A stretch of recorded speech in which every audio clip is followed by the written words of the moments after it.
Hi everyone. So I guess we want to start the final section today. So please have yourself to be seated, and we will start from our first speaker, um, Dr. Ward Koch from Lewis Katz School of Medicine. The title is the Myocyte GRK2 Interactome: Insights into Cardiac and Mitochondrial Stress Signaling. Welcome, please. Thank you.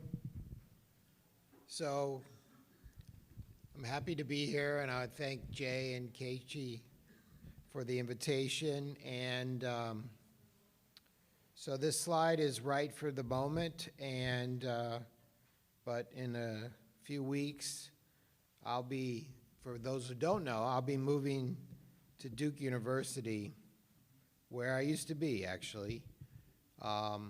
And so also because the last couple of days have been fairly translational, and we've heard some great translational stories and some perseverance with engineered heart tissue and some patches and regeneration. So I thought I would talk about today would be kind of my translational story and give you guys an up-to-date on where we are and what I've been working on for the last couple decades in trying to translate what we've been doing in heart failure for a target we've been working on where we think is a good target to repair the injured heart, and that's inhibiting GRK2. And I'll show you some unpublished data that we're getting just ready to submit. And part of the reason I'm going to Duke is to try, I think it's a good place to finish this and get it to humans. So GRK2, of course, is G protein coupled receptor kinase, and it's a kinase that we've been studying for 30 years now. And 30 years ago was the seminal study that came out in Circulation that showed that this kinase was upregulated in end-stage heart failure, and in the subsequent 3 decades, we've shown that it is pathological in the heart, and this is its canonical function that turns off G protein coupled receptors such as the beta adrenergic receptor in the heart. And in heart failure, we know that the sympathetic nervous system, of course, is activated to try to stimulate the heart and the beta receptor, which of course is really the only way to get the contractility going. And the upregulation of GRK2 is kind of the reflex to shut off those receptors that are overstimulated, but that sets up the whole vicious cycle that keeps the catecholamines elevated because the receptors don't respond. And so we've been studying this for now 3 decades to show that that kind of corrective signal is overcorrective, and that you can target GRK2 and good things can happen. Over the last couple decades, 15 years or so, we've shown that GRK2 is a multifaceted kinase. It not only regulates receptors at the membrane, but it actually targets non-GPCRs, such as the insulin receptor, through phosphorylation IRS1, so that has some metabolic effects. And then we've shown that it actually can target other organelles and other parts of the cell, such as the cytoskeleton. It gets into mitochondria, and those are important in its pathological effects in the myocyte as well.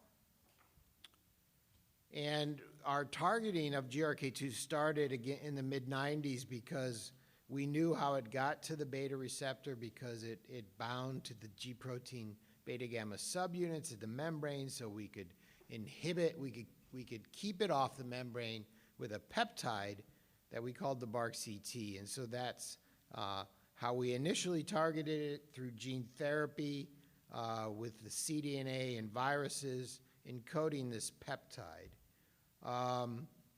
We originally, with Howard Rockman, made a transgenic mouse expressing this BARC-CT, which is this curve at the top here, and if in these transgenic animals had this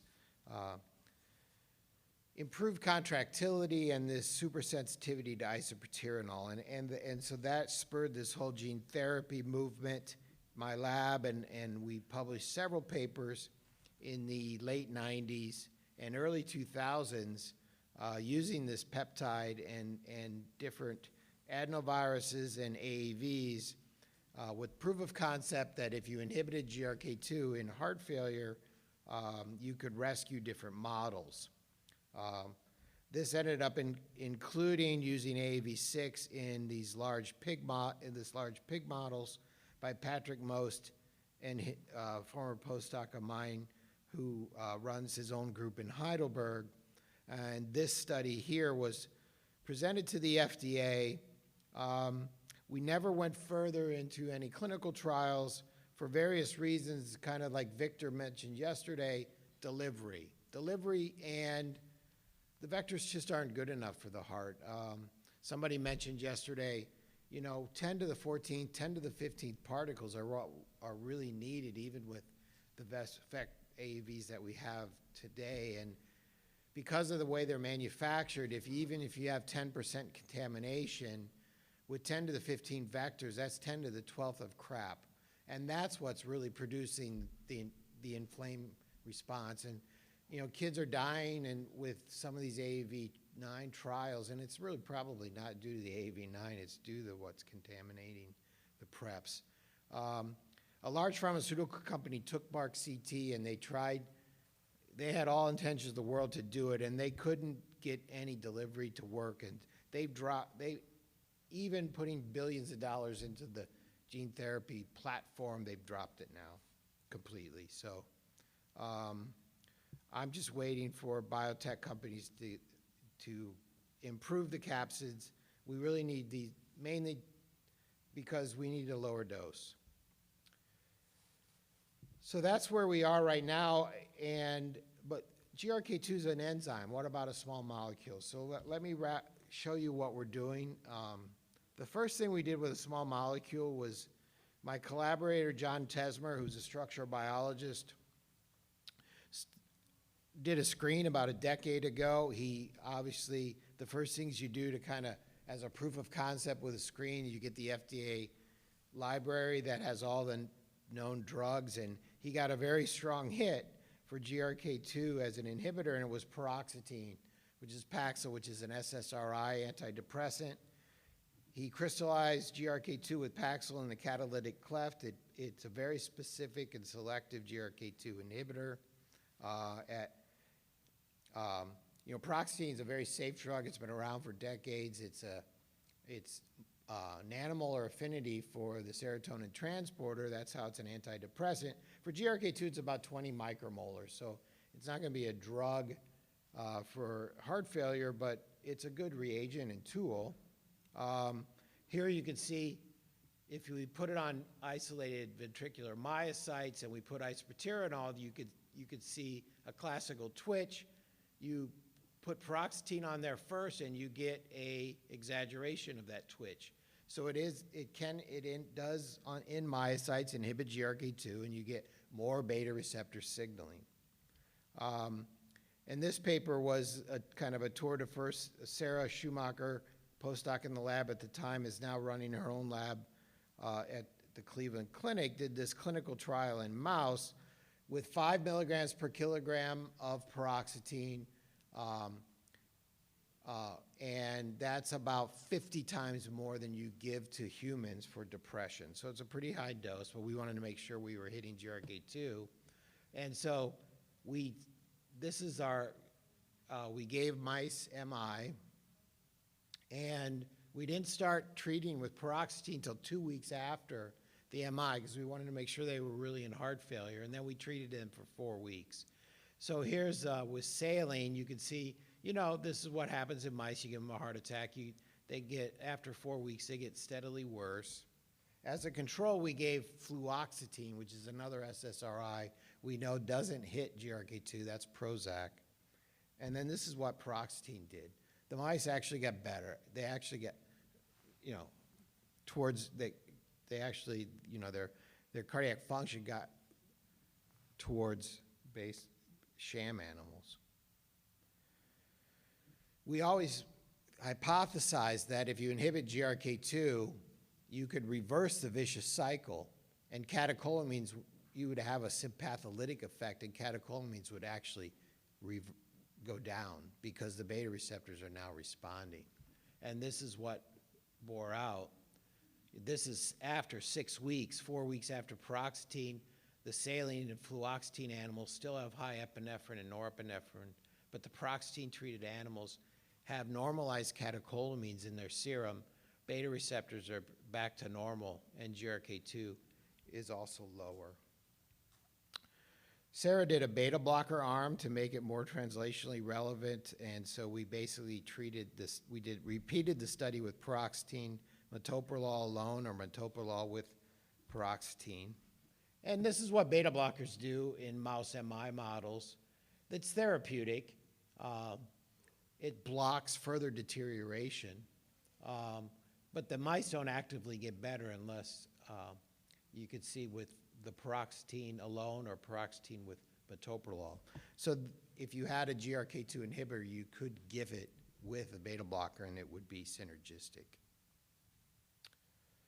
This is what was surprising. The paroxetine was very antifibrotic, and we've done knockout mice with a fibroblast-specific knockout, and it was pretty antifibrotic as well. I show this data now because it's somewhat relevant because, again, I would not say the doses in humans would be very fun to take. But somebody did a clinical trial with paroxetine a couple years ago in Switzerland. They didn't give a high dose, though, but they said they didn't show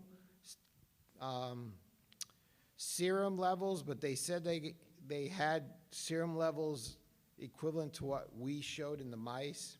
Now, they gave paroxetine 12 weeks after people came in with STEMI, and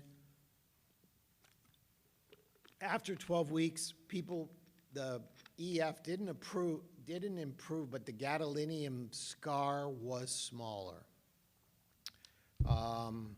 Now, this past year, they published their 1-year follow-up, and there was no difference, but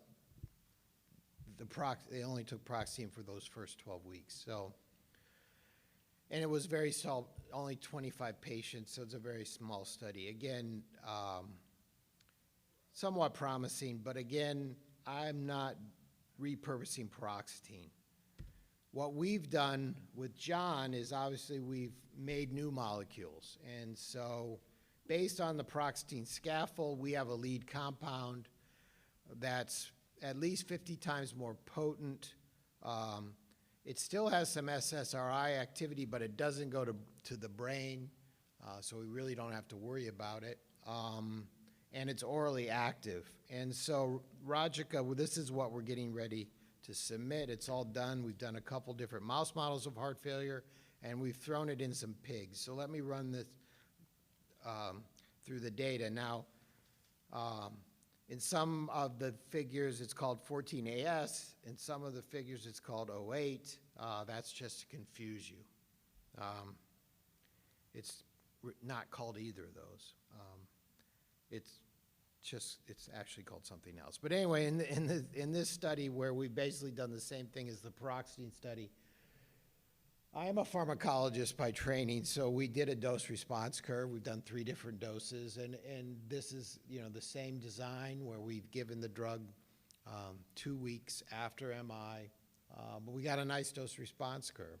Here's the low dose, medium dose, and high dose. And the high dose, which is still much lower than paroxetine, is equivalent to that high dose paroxetine. EF and fractional shortening. So very nice dose response in this mouse study. This is after 6 weeks, after 4 weeks of treatment, 6 weeks of MI. This is putting a malar catheter, doing an isoproterenol dose response, looking at the inotropic reserve. So the GRK2 inhibitors on board, we're looking, now this is the post-MI saline treated group, so there's not much inotropic reserve, and then the 3 doses of our novel GRK2 inhibitor compared to the high-dose paroxetine. So still a somewhat of a dose response. The low dose in the blue gives the least, but they all gave a really nice restoration of the inotropic response. Here's the scar expansion at the end of 6 weeks. This is a normal heart. This is the saline control, and then this is the high dose 08 versus paroxetine. So pretty good effect. One of the things we did that we hadn't done with paroxetine, we tested this in a TAC model, which you all are familiar with, where we ban the aorta and we get a compensatory hypertrophy initially, and if you let the animals go, they maladapt and they get a nice dilated cardiomyopathy after 8 to 10 weeks. And so, you know, we played around of when to deliver the drug, and not too many people do this. So our study design was to treat animals between 6 and 10 weeks after TAC. And so that's what we tried, and it worked pretty well. And so here you could see by fractional shortening, the animals are progressively getting worse. The drug was started here for 4 weeks, and you could see after a couple weeks of the drug being in the system, both our novel GRK2 inhibitor and paroxetine, the animals started to get better as far as cardiac function goes, both by EF and fractional shortening. So it worked better than we thought in preventing that maladaptation and heart failure in this model. And in this model of TAC, which has some fibrosis, especially as you go out longer, our novel GRK2 inhibitor was pretty antifibrotic, which we're quite pleased with. So this is kind of my last data slide with Steve Hauser at Temple, which is something that going to Duke will be able to do more of, and we're trying to get money to do a chronic study. So we didn't have enough drug or enough money to do a chronic heart failure study in pigs. So what we did, Steve had some end of study heart failure mini pigs that were balloon injured, and so they were 3 months post MI. So they had pretty good heart failure, and so we just wanted to see what our drug would do to see if it could have some inotropic effects. So we did a standard kind of dobutamine challenge, washed out the dobutamine, and then put our GRK2 inhibitor into the pig, and then re-challenged with a second dose of dobutamine, and looked at the response to the second dobutamine challenge to see if there was a difference, thinking that if the GRK2 inhibitor was on board and inhibiting GRK2 in these heart failure pigs, the second dose of dobutamine would be higher. And we had fluoxetine in a group of pigs as the negative control, and you could see the systolic pressure versus the DPDT, where it was very effective as restoring the inotropic response. And you know, this is just an acute kind of challenge at the end of the study in these heart failure pigs, and we certainly want to do a chronic study, but it's a good initial, again, showing that in at least in an acute heart failure setting, this drug has an acute GRK2 inhibition response. So it looks pretty good that we have an inhibitor. It's orally active. It doesn't go to the brain. It has some issues. It's kind of has a short half-life, so that's one thing that we have to take into account. But we're certainly going to try to take it all the way. And I don't have time to give you all the things that we think GRK2 is doing and why we think it's a novel target, not just because it's interacting and desensitizing the beta receptor, but some of these other targets in the myocyte as well. So obviously I thank my team. Many of these people are moving with me, thankfully. And of course, the AHA and the NHLBI as well for the funding throughout the years. So I'll take some questions in 30 seconds. So I did well. I did well, Jay. Thanks. Thank you. So we open for questions from audience.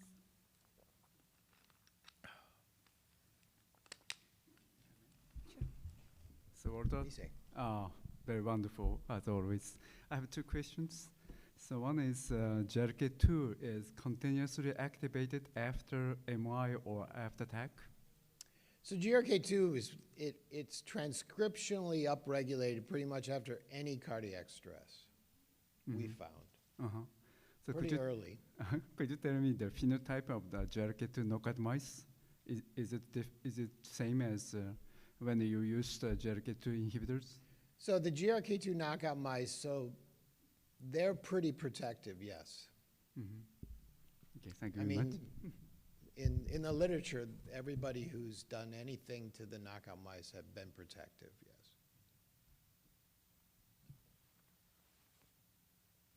John, yeah, you look like you're ready to pounce. Thank you for that wonderful story. It's wonderful to see how it developed over the years. I was just wondering if you could say a word about the nuclear effects of GRK2. In the inhibition, what effect does that have on hypertrophy? So historically, GRK2 inhibition does not block hypertrophy. So like the BARC-CT never blocked hypertrophy. And the knockout does not block hypertrophy. It just blocks the maladaptation. Yep. Okay? Thank you. Yep. So, yeah. We will move to our next speaker, Dr. Sasmita Sahu from Icahn School of Medicine at Mount Sinai. The topic is exosomes and epitranscriptome in cardiovascular nanomedicine. Please. Thank you.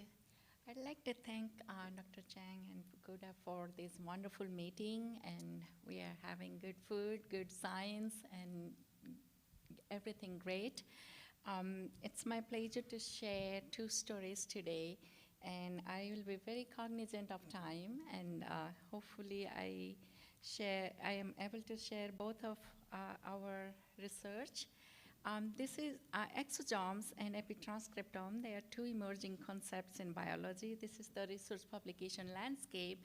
It's exponentially increasing, especially after the discovery of RNA in exosomes, as well as epitranscriptome is RNA modification, and a discovery of an enzyme gave a big kick to the field. But as you can see, almost just 5 and maximum 10% of total publications are in cardiovascular disease.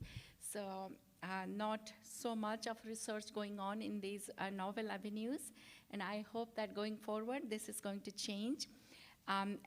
Today, I would like to share our stories of CD34 exosomes in cell therapy, EVAVs in gene therapy, and some data on M6 and FTO in cardiac contractility.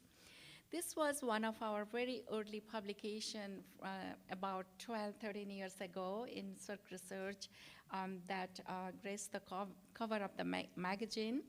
And one of my favorite pictures that shows origin biogenesis of EVs.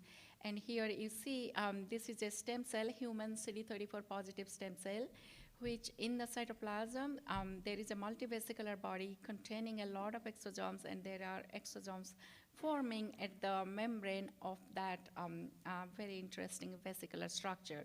So these are nanovesicles, about 100 nanometer in size. I guess I don't have to give a big introduction on what exosomes are, but these are secreted by all cell types, and we can collect them from conditioned media, serum, plasma, any biofluid, and this is how they look like under electron microscopy. The role of therapeutics EVs in stem cell and EVs in cardiac regenerative therapy. We all know, and we have been listening to several talks from yesterday, that stem cell therapy is clinically successful, showing improvement in cardiac function, exercise tolerance in several phase 1, 2, and 3 clinical trials. However, one of the major challenges, these cells are not retained in the ischemic milieu of the heart. Viability and retention is low, so we have been talking about paracrine secretion, specifically exosomes that may mediate the function of the stem cells. And when we look at components of paracrine secretion, it can be a vesicular component, which is microvesicles, which are bigger vesicles like 200 nanometer, and smaller vesicles like EVs or exosomes. And nowadays there are supermeres, exomeres, which are about 30, 40 nanometer or less than 20 nanometer that has been discovered to be present in several biofluids in addition to the soluble component. So when I started my research in Dr. Douglas Losoro's lab, we looked at human CD34 positive stem cells, and these cells were isolated from peripheral blood, cultured serum-free, and from the conditioned media, we separated the EVs, exosomes, and EV-depleted fraction, and tested their function in a very first matricial tube formation assay. Most of you know what is this assay. Here, we put the endothelial cells on matricel, which gives tube-like structures in association with angiogenic properties. And to our surprise and interest, exosomes fraction was inducing tubes, but not the EV-depleted or exosome-depleted conditioned media from these cells, implicating they may carry functional molecules in these entities, which may be giving the therapeutic benefit to the cells. So we isolated these exosomes and evaluated their therapeutic efficacy in 2 different models. One is hind limb ischemia model, and another is myocardial ischemia model. After the creation of the model, we injected the EVs. We have a lot of groups here. PBS is a very severe model where the mice lose their limbs, and the exosomes injection to the limbs after the creation of the model retain their limbs and improve their function of those limbs. Similarly, in a myocardial ischemia model, we observed similar results where injection of these exosomes significantly improved the ejection fraction of the ischemic heart. And these are not only ejection fraction, but also fibrosis and retain the muscle mass as shown here, which established that these cell-free EVs are therapeutic. And we looked at microRNAs, and we found that one of the microRNA was responsible for the function of these EVs. However, I would like to share these data with a word of caution. When we depleted microRNA 126 in these exosomes, it also reduced other proteins and other microRNAs that is present in the exosome. So directly and indirectly, microRNA 126 was responsible for the therapeutic function of these EVs as shown here. A couple of data slides on when we inject these EVs, where do they go in the myocardium? So we created this model, ischemia model, and we injected the EVs, which were fluorescently labeled, and we prepared single-cell suspension, and we analyzed how long they're staying in the heart, and to our surprise, by 24 hours, the fluorescence was gone. And then to try to find out which kind of cells were uptaking these EVs, we stain them with different antibodies. And here, CD34 endothelial cells were taking most of the exosomes, or rather most of the endothelial cells were positive for these exosomes. About half of the cardiomyocyte in the heart were positive, and very little fibroblast. And this data was in contrast to our in vitro data, where we, on a dish, we applied these fluorescently tagged EVs, and all cell types were taking up these exosomes. So when we interpret the in vitro data on these EV studies, we have to be very careful how the in vivo data is going to look like, and this was a lesson for us. And for the future work, we are collaborating with Mike Davis and few other groups to develop a predictive model to identify functionally important microRNAs that will reduce the ejection fraction, improve the angiogenesis, and reduce fibrosis by developing this model. And actually, Dr. Davis' lab in Emory is 3D printing these exosomes, artificial exosomes, which can be used as an off-the-cell product as an alternative to these biological things. I'll switch a little bit direction and share with you how these EVs are popularly called as exosomes in many therapeutic, by many therapeutic groups, are used as a gene delivery tool. This is a very long project led by 4 different postdocs in my lab at different points. So in the context of gene therapy, I don't have to give you an introduction, and there are several clinical trials, including in the cardiovascular arena. This has a long history, and different vectors used in cardiovascular gene therapy include AAVs and olden times lentivirus, adenovirus, but those are not primarily used anymore. But EVs are gaining popularity, and several labs, not only labs in cardiovascular application like us, but it's already in phase 1 and moving towards phase 2 trial for delivering genes to eye and ear with this approach. And we all know that AAVs are non-pathogenic, and it results in long-term expression, and AAV serotypes can be cardiotropic. In this context, the major challenge, one of the major challenges of AAV-mediated therapy is presence of pre-existing neutralizing antibodies. And here in this slide, I show presence of antibody against AAV1 in Europe and the USA, and you can see a big chunk of the population, about 80% in Poland and Hungary, and at least like 30 to 40% in several regions of the world are positive for these AAV neutralizing antibodies.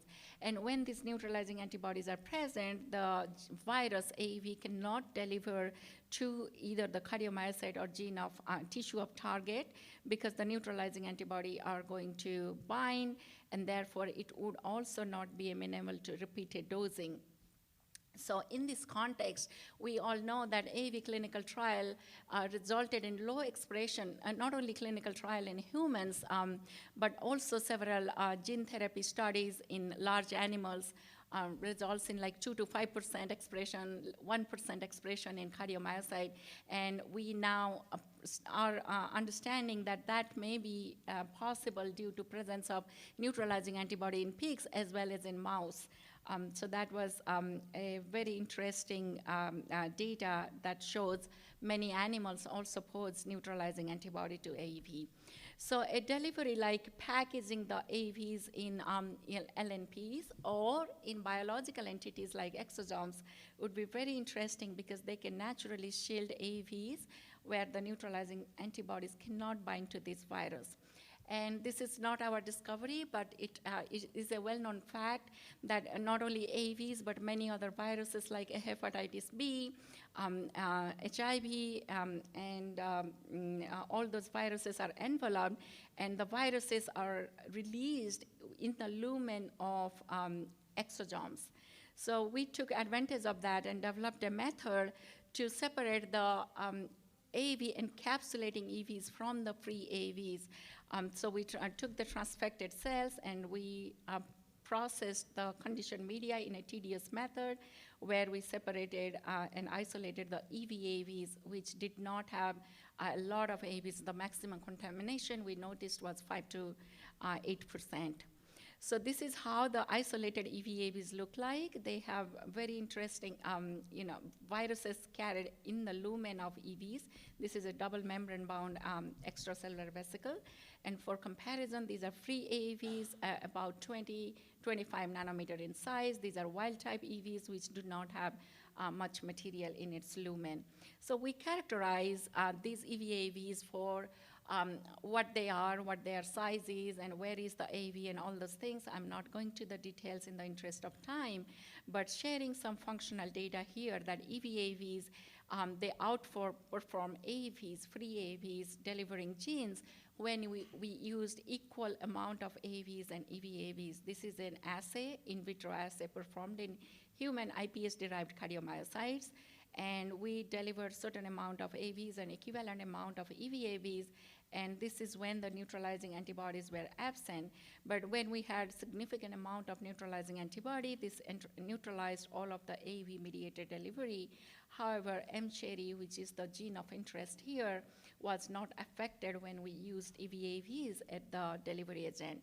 So we repeated this experiment in vivo and in mice without neutralizing antibody and with a human IVIG.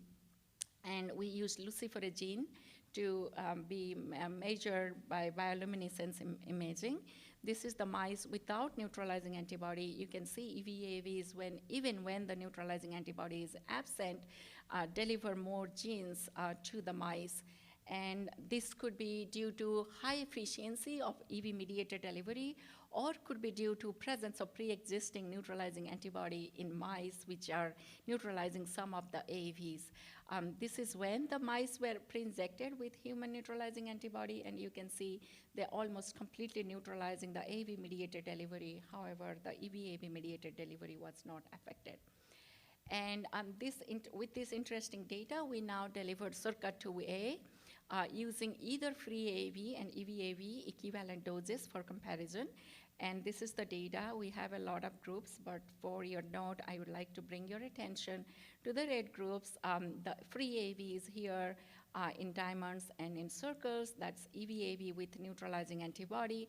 And you can see when we delivered SERCA2A, it improved the cardiac function and contractility even in presence of neutralizing antibody. So we are now working to understand the mechanism and how and where they are exactly precisely delivering the genes in the heart. And we found that EVAVs, like the AVs, are cardiotropic. But interestingly, the non-myocytes also uptake these EVAVs. We find equivalent amount of uptake of EVAVs to cardiomyocyte and non-myocyte. But after 2 weeks, we found the expression is, majority of the expression is in cardiomyocyte.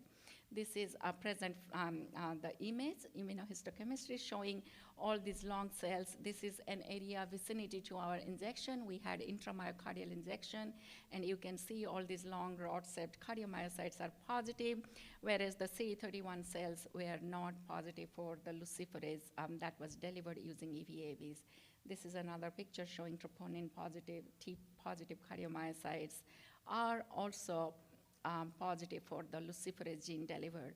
So for comparison, you can see when we used AAV-mediated delivery, few cardiomyocytes are positive, but EVAV-mediated delivery significantly improved these delivery of luciferase.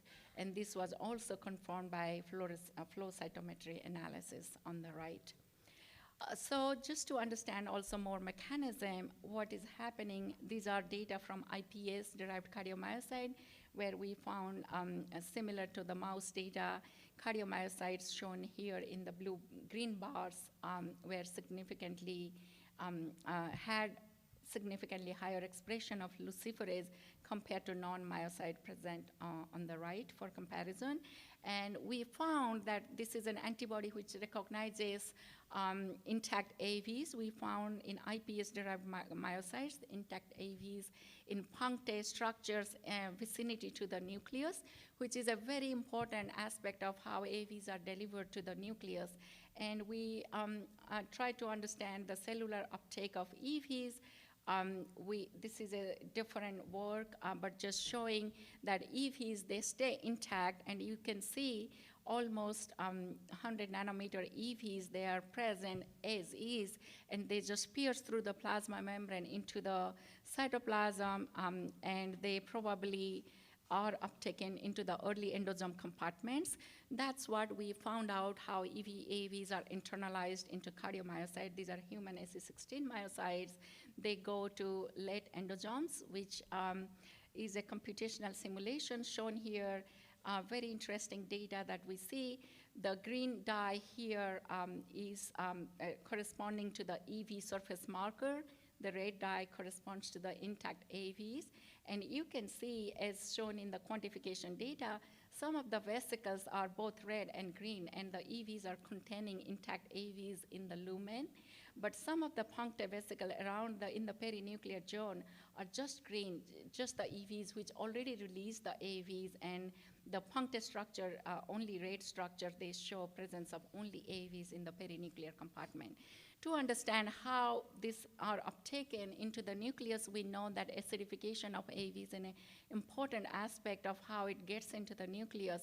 So what we believe is these EVAVs are uptaken into the acidic compartments. To study that, we used a pH-sensitive dye, which only gives fluorescence under acidification.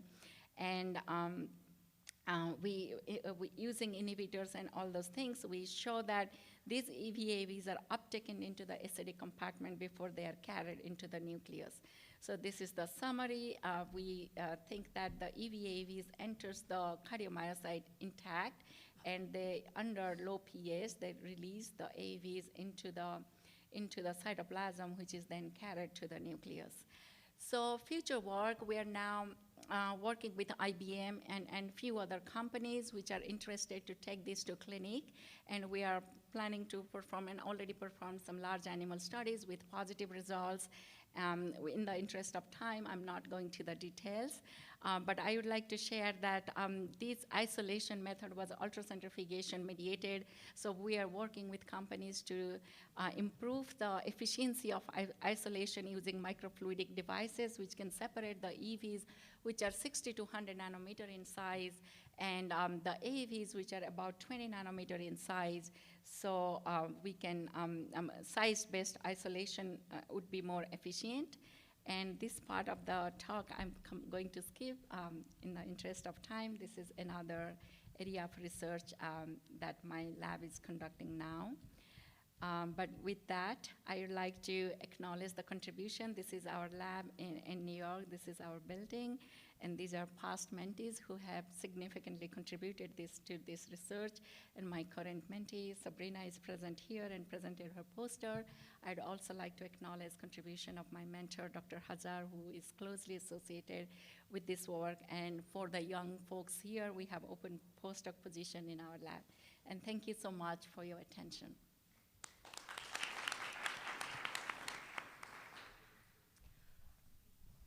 So question, please.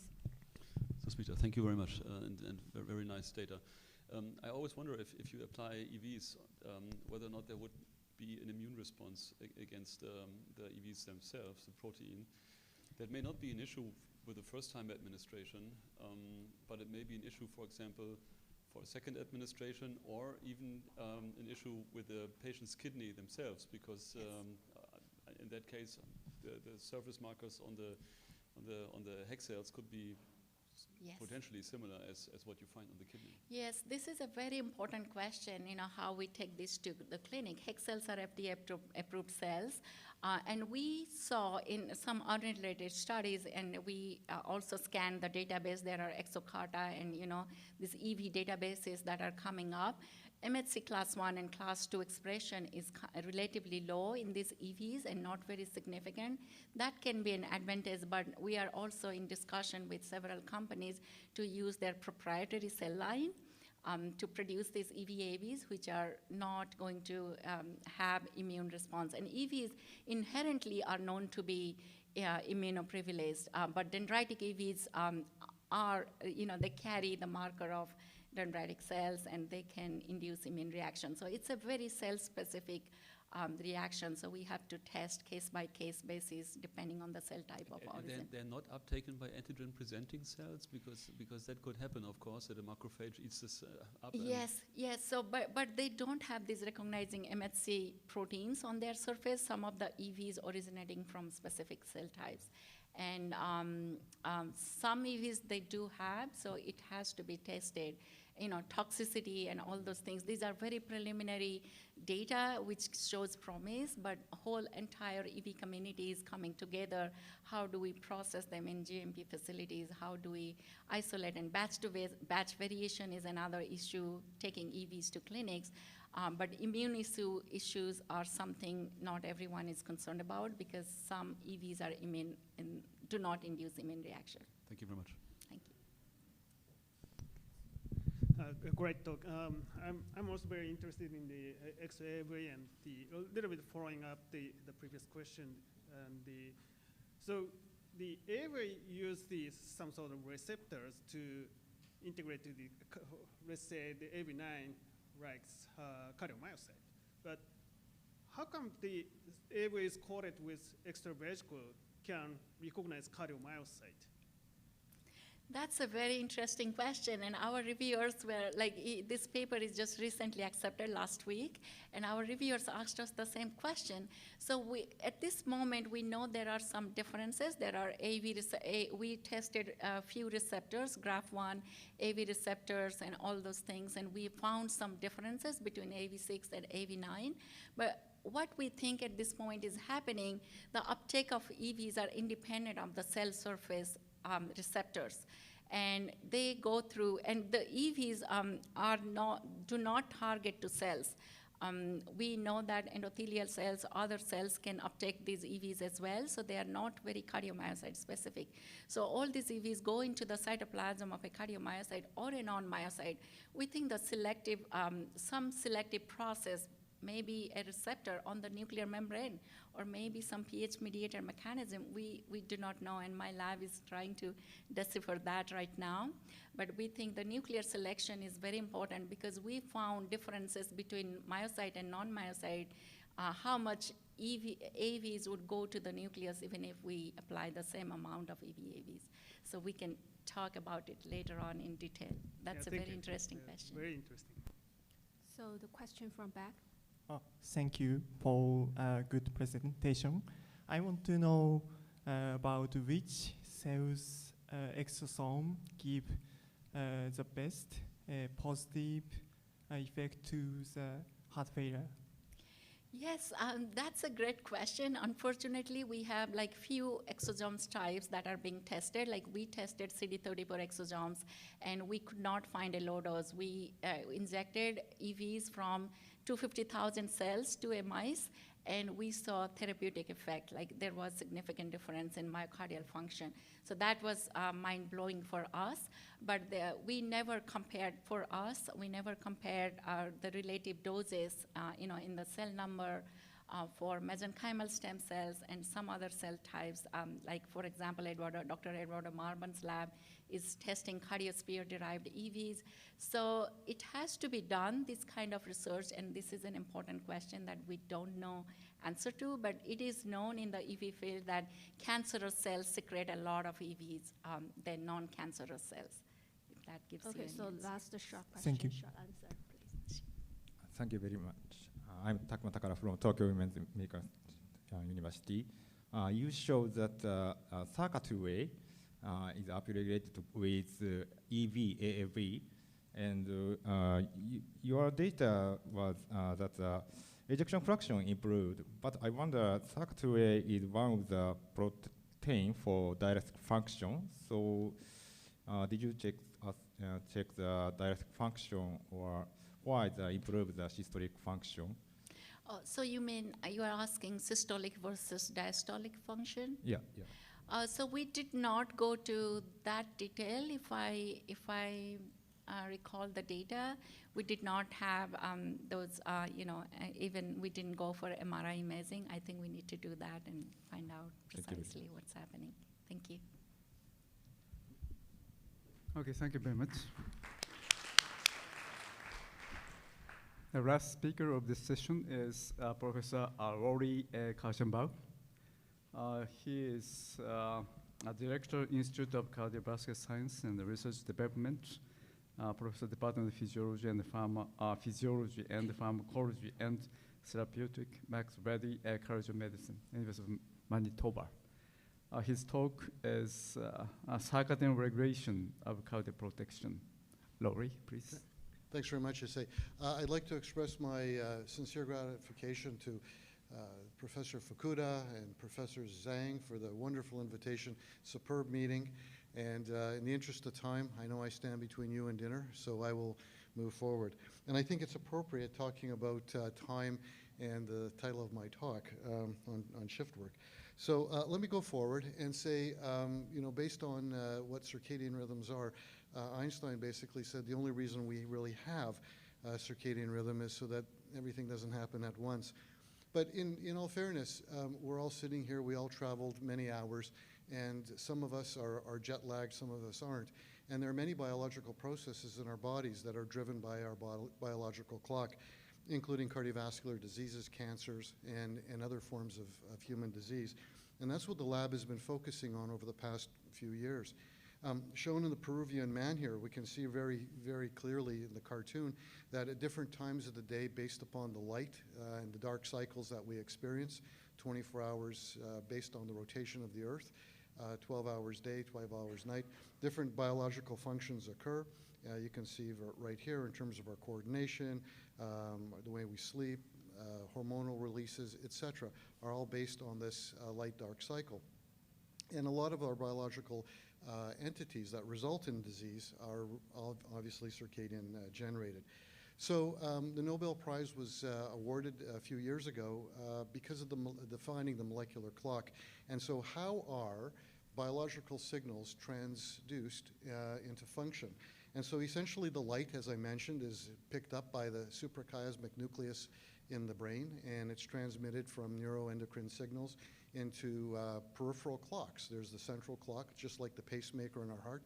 There are peripheral clocks in different organ systems. And at the molecular level, there's a variety of output genes. There are positive, negative feedback loops that are driven by a transcriptional translational mechanism. The two primary positive proteins that regulate the clock are BMAL1 and clock, and they drive a lot of circadian output genes that then feed back and negatively inhibit the clock. And these include period, cryptochrome, etc. And based upon the threshold levels of these proteins, they will affect various genes and how downstream target function is affected. And this was taken from a recent article that Ina Rabinovich-Nikitin and I had published in Circulation a few years back. So, we're going this way. There we go. All right, so you mentioned, in the earlier slide, we have a lot of biological regulation, our organ systems, and what happens when the normal circadian rhythm is disrupted. So simply jet lag or someone who's doing shift work, this completely shifts our biological rhythm and then affects many biological processes, the way we think, the way we react, our blood pressure, our mood, etc. And so everything is really tied to the circadian rhythm. So as I stated, who are the folks that get affected by changes in circadian? And a lot of these individuals include shift work, social jet lag, people staying out late on the weekend, a lot of us who traveled great distances, and of course the change in daylight saving time. That 1 hour time change has a major effect on many biological processes. But this was one statistic that became very interesting to us in trying to ascertain why this happens. So there's approximately a 40% increase in the risk of developing heart disease in individuals who have disrupted circadian rhythm as a result of shift work. So one of the early experiments that we set out to do was reproduce a model of shift work. And shown here are simply mice that were normal vivariums, have their light-dark cycle set at 12-12, 12 hours light, 12 hours dark. And we decided to develop the shift work model where we changed the light-dark cycle by pulling 2 hours on the front in the light cycle and 2 hours in the dark. So these are what we call shift work mice. They were exposed to the shift work protocol for 5 days, and they were fed at Libitum. So they were free running, they did whatever they wanted. And this was something quite profound. So here's the model, basically normal, D1, D2, all the way day 5, and here's the gray boxes showing the shift. So we take the animals, do gene array analysis, and we can see by the PCA analysis, there's quite a difference in the animals. And you look by the heat map, you can actually see that the principal component analysis verifies there's quite a bit of difference between the normal and the shift work. And certainly when you look at the circadian genes that I had mentioned, they too are also affected. So clearly the model system that we developed does have a circadian effect and does affect these autophagic genes. All right, so the question is, what do these animals look like at baseline? And ultimately what happens when we stress them. So at baseline you can see there's no change in cardiac function. They look really good. Ejection fraction is normal, fractional shortening is normal. But when we subject them to an LAD, give them a heart attack, we can see immediately there is a downward rightward shift in the PV loops. There's a decrease in ejection fraction, and infarct size is larger. So clearly the shift work, when these animals are infarcted at the same time in parallel, we can see a difference in cardiac outcomes. If we look histologically, we can see that the infarct sizes are larger. Even though there is MI occurring in the normal heart, we see greater injury in the shift work model. We can see the infarct size is larger. And interestingly, we see less inflammatory cells in the shift work model, so that we see that there's less reparative processes that are going on. So clearly the shift work is having an effect on cardiac remodeling. At the electron microscopy level, we look at the sham, we look at the normal and the shift work MI. These are the exploded images. We would expect, and we do see classical MI injury in the normal MI animals. You know, we can see sarcomeric disruption and some mitochondrial disruption, but this becomes extremely exacerbated following shift work. And in fact, what we saw was disrupted mitochondria, evidence of cellular and mitochondrial fragmentation, and it almost looked as if the autophagic processes that are responsible for clearing a lot of the damaged debris are impaired. So we went back and we looked by RNA-seq at some of the genes that are important for autophagic and cellular quality control mechanisms, and we could see that many of the genes responsible for those processes are impaired in the shift work model. You can see down below, compared to normal animals subject to MI in the black bars, the gray bars demonstrate the shift work, and you can see that all these genes that are responsible for regulating autophagy and cellular quality control are impaired. So one of the questions we had was, why does this occur? So I mentioned earlier there's a molecular clock. What are the mechanisms that lead to this? So took a wild-type mice subject to a ischemia reperfusion model, and we found that out of the genes that are responsible for regulating the molecular clock, the clock protein itself was the only one that appeared to be downregulated. So this at least told us the defect in the circadian follows MI, and in fact this protein is downregulated. And so that led us to believe perhaps that changes in the clock proteins themselves have an effect on cardiac outcome. So to test this, we utilized a well-established genetic mutation in the clock gene. This is called the delta 19 clock. It's got a mutation in the 19th exon of this particular mouse. And the unique feature of this animal is that it prevents the clock protein from binding to E-boxes. So downstream targets that were either clock output genes or other type of genes, like the autophagic genes, would not be activated in this particular genetic mutant. So we wanted to ask the question, is the clock protein important for regulating these processes? So we take the wild type and we take the delta 19 mouse, we subject them to MI, and we can see that, of course, with the MI, we see some element of cardiac impairment as expected. And even at baseline, what's interesting is there's some cardiac impairment, but it's exacerbated following MI. And this work was published, as Ina had presented in the previous session. This was a lot of her work that she generated in autophagy about 1.5 years ago, 2 years ago. More importantly, if you look by EM, you can see the classical injury in the normal mouse, but the delta 19 has this exacerbated cardiac injury, mitochondrial fragmentation and accumulation of cellular debris that's consistent with what we saw in the shift work model. So this basically told us that the lock or inhibition of the clock protein may have an effect on regulating autophagy and these cellular quality processes that are important for cardiac function. So again, RNA-seq analysis of these particular animals, and we saw very profoundly a large cohort of genes that are important for mitochondrial metabolism, RNA splicing, et cetera, were affected. But more importantly, this green part of the pie chart demonstrates that a lot of genes important for quality control and mitochondrial function are impaired. And this was consistent with this concept that impaired autophagy gene expression, or autophagy in itself, because of impaired clock, was driving some of this injury. And what was really important is that several of the genes, as I mentioned earlier, that are important for autophagy have these elements, EBOX elements, for binding to clock BMAL. And in fact, all the way from OPA1 down to TFAB, they all seem to be EBOX or clock regulated. And more importantly, I just want to draw your attention to the Western blot. If you look at wild-type animals subjected to a schema reperfusion versus the clock mutant mice, you can see that following a schema reperfusion, there is downregulation in all the genes responsible for mitochondrial dynamics or quality control. There's very little recovery that we see in this group, yet there is some recovery in the animals that are wild-type. So that reparative process that would normally occur following a schema reperfusion is deficient in the delta 19 mouse, this clock delta 19 mouse model. So at the cellular level, we asked the question, if we restored the clock gene, is it possible we could restore some of these downstream effects on mitochondrial function? And that's exactly what Ina did. So what's very interesting here is that if you look at the clock gene expression in isolated cardiac muscle cells, you can see that the clock protein actually cycles. All right, but during hypoxia, you can see that it's flat. Basically, there's very little cycling or oscillation of the gene. So it's inhibited under hypoxic conditions, consistent with the inhibition of the clock during ischemic injury. If we overexpress the clock, here's the downregulation of the clock by Western.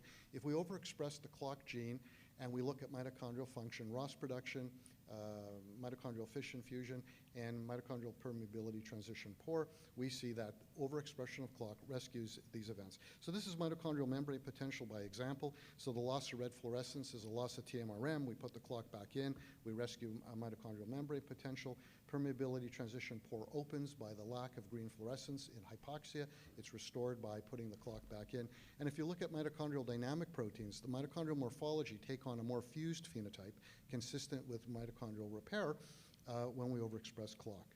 And more importantly, this is consistent with improved respiration. So while we see that the animals or the myocytes subjected to hypoxia have repressed oxygen consumption, we see that it's restored when we put the clock back in, and consistent with mitochondrial fission fusion proteins. So this told us that when you replace the clock, you can actually replace or repair some of the mitochondrial defects, and we attribute that largely to the restoration of autophagic gene expression. So we see that when we overexpress clock, the hypoxia-induced downregulation of some of this autophagic process is restored by putting the clock back in. And again, the Western blot showing some of the markers for autophagy, Becklin, ATG14L, are restored when clock is, in fact, put back into these myocytes. Now, I think this is really cool. These were experiments that were done in collaboration with Jun Tsutoshima, who provided us with his Mitochema reporter. And what we see, this shows us that mitophagy itself is impaired, and when we overexpress a wild-type clock, we can rescue autophagy, but we use 3 independent mutations in the clock that either prevent it from binding to EBOX, dimerizing with BMAL, or the combination of the 2 proteins that don't bind DNA. They can exacerbate or impair mitophagy. So these are the experiments that Ina did. She showed that the wild-type rescues mitophagy, but you can see that this V315, the L57E, and the triple mutant, which has got 3 mutations, actually make the autophagic process worse, and autophagy is further impaired. So in fact, under basal conditions, the clock plays a key role. And more importantly, if you look at mitochondrial dynamics, again, you can see that overexpression of the wild-type clock restores mitochondrial form factor, but the 3 independent mutations don't. So this implies that under basal conditions, the clock, through regulating autophagy, is important for regulating mitochondrial dynamics and mitophagic processes for survival. Okay. It's been well established that exercise can have an effect on senescence and effect on autophagy processes. And we wanted to come up with a model system that we could potentially activate autophagy and see if, in fact, we could rescue this autophagic defect in vivo. So what we did was we took our animals and we came up with an exercise protocol. So these are the same animals, the same 3 groups. the 12-12 and the 10-10 shift works. And what we decided to do was take the shift work animals and give them a bout of exercise just before we induced myocardial infarction. So here's the model below. Here's the shift work plus exercise, day 1, day 2, day 3, all the way up. And the day before we are going to induce the MI, we exercise them and then, of course, look for cardiac outcomes. This was what was really cool. So in contrast to the normal MI, which we'd expect to have some cardiac injury, we see cardiac injury with MI, but when we have the animals exercised prior to the induction of MI, we can see that there's a recovery of cardiac function. So here's the classic PV loop, and we can see that the left ventricular indices, in fact, are completely, I wouldn't say completely, but there's a good majority that are rescued from the wild type. Here's ejection fraction and fractional shortening. So exercise does have an effect on the outcome in the shift work. What's happening? When we look by EM, we can see again, there's classic damage in the MI model as expected, but that damage is lessened after exercise. And again, this is looking at total number of mitochondria and mitochondrial size. And more importantly, if you look at autophagic gene expression in the animals that had exercised, we can see that there's recovery.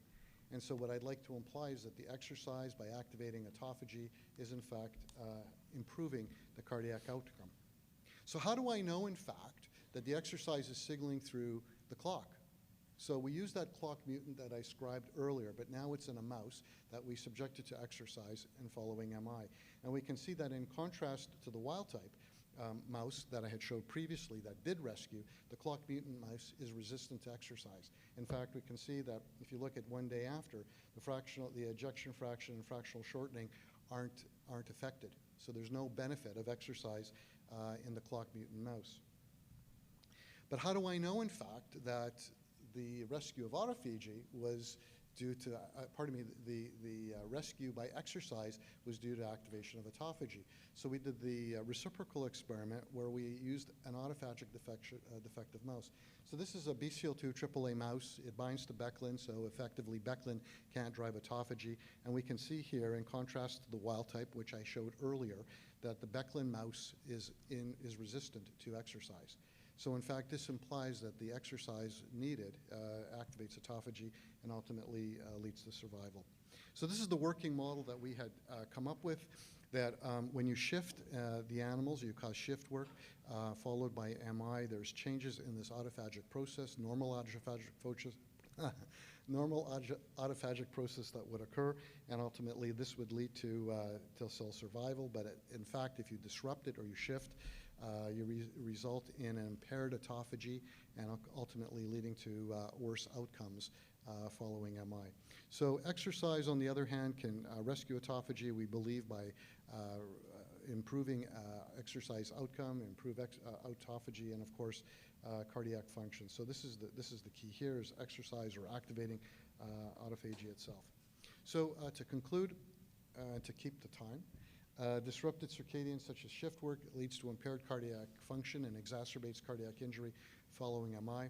Circadian misalignment results in severe ultrastructural damages leading to increased infarct size, cardiac dysfunction, and disrupted autophagy. By restoring autophagy with exercise, we can mitigate some of the cardiac injury following MI. And the data really highlight the importance of the clock and the clock genes in regulating cellular quality control processes that impact cardiac function following MI. So I want to thank our collaborators, Dr. Gada Shir at Weizmann Institute, Junichi Sodashima at New York Medical College for his long time collaboration. My crew, and of course Ina Rabinovich-Nikitin, who's here and did the lion's share of the work. And just thank you again for your time. And I love this slide. A lot of people have this kind of slide. How do the cells know to form a heart? But anyway, with that, I'll stop and be happy to take questions. Thank you very much. Thank you very much, Rory. So, Jun? Rory, when you rescue the shift MI phenotype by clock gene or exercise, the timing of the induction doesn't matter, or it does matter? Yes. So we only did one bout of exercise prior to the induction of MI, and now we're looking at later time points. But that was what was really profound. A simple 5-day change in the light-dark cycle had a profound effect on cardiac outcome. This wasn't something that we had to do for weeks, simply 5 days. And that the exercise effect seem to have a positive effect. We only looked at 24 hours after. So then now the long-term effect we're going to examine. Thank you for the great talk. So how do you think does mitochondrial dynamics, cardiac mitochondrial dynamics also have circadian rhythm? Yes. In fact, I showed that several of the critical genes important for mitochondrial dynamics, fission and fusion, contain EBOX elements. And what I didn't show because of the interest in time is the fact that these clock proteins, in addition to regulating the clock, can have direct effects on regulating the EBOXes within the mitochondria. So mitochondrial fission, fusion, mitophagy, et cetera, is driven in a clock-dependent manner or a circadian-dependent manner. Thank you. Yes, please. Thank you for showing that your grateful work.